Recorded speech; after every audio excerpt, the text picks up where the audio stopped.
બનાસકાંઠા અને વાવથરા જિલ્લામાં વધતો ડ્રોપઆઉટ રેશિયો હવે શિક્ષણ વિભાગ માટે માથાનો દુખાવો બન્યો છે। જિલ્લામાં હજારો વિદ્યાર્થીઓ શિક્ષણથી વંચિત હોવાનું સામે આવતા તંત્ર પણ હવે સક્રિય બન્યું। બેક ટુ સ્કૂલ અભિયાન હેઠળ વિદ્યાર્થીઓને ફરી શાળાએ લાવવા તંત્ર સજ્જ બન્યું છે। જોઈએ આ ખાસ રિપોર્ટમાં।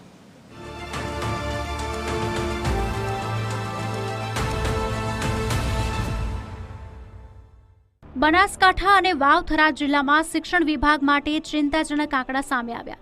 જિલ્લામાં ધોરણ 1 થી 12 સુધીના અંદાજિત 37,000 વિદ્યાર્થીઓ શિક્ષણથી વંચિત છે। ખાસ કરીને ધોરણ 9 થી 12 માં ડ્રોપઆઉટનું પ્રમાણ વધુ નોંધાયું છે। બનાસકાંઠા અને વાવથરા જિલ્લાના સૌથી વધુ ડ્રોપઆઉટ ધરાવતા તાલુકા પર નજર કરીએ તો ડીસા 5,563, પાલનપુર 4,698, દાંતા 3,816, થરાદ 3,565, કાંકરેજ 3,072। ગરીબી, પરિવારની આર્થિક સ્થિતિ નબળી હોવી, મજૂરી માટે સ્થળાંતર જેવા કારણોથી અનેક વિદ્યાર્થીઓનો અભ્યાસ અધવચ્ચેથી જ છોડવા મજબૂર બન્યા છે। તેમાં પણ ખાસ કરીને આદિવાસી અને ગ્રામ્ય વિસ્તારમાં શિક્ષણનું સ્તર નીચું હોવાથી બાળકોનું શિક્ષણ અધૂરું રહી જાય છે। છોકરો બાળક સ્કૂલ નથી જતા એનું કારણ છે કે થોડું 8મા ધોરણ સુધી મોટું થઈ જાય છે। એની શિક્ષણ પૂરી થઈ જાય 8મા ધોરણ સુધી, પછી બીજે એડમિશન નથી મળતું, એના માટે છોકરું રહી જાય છે। પણ અહીંયા વનવાસી વિસ્તાર છે અને શાળાથી અમુક ડિસ્ટન્સ હોય અને એના કારણે એમ કે બાળક એમ કે એકલું પડતું હોય તો એવા ક્યાંક મહદઅંશે એકાદ બે બાળકો કદાચ ન આવી શકતા હોય, આવા પ્રશ્નો ક્યાંક નડતા હોય છે।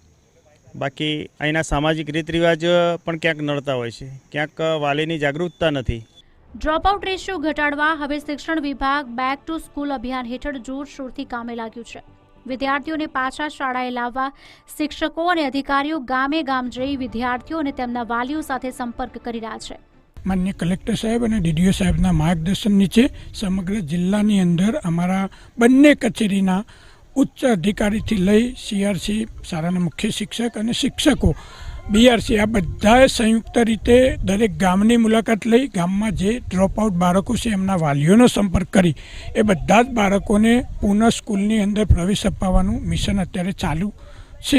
બેક ટુ સ્કૂલ અભિયાન હેઠળ અત્યાર સુધીમાં અંદાજિત 25,000 વિદ્યાર્થીઓનું વેરિફિકેશન કરાયું છે, જ્યારે બાકી રહેલા વિદ્યાર્થીઓને પણ ફરી શિક્ષણ સાથે જોડવા માટે પણ શિક્ષણ વિભાગ દ્વારા પ્રયાસો ચાલુ જ છે। વિક્રમ ઠાકોર, TV13 ગુજરાતી, બનાસકાંઠા।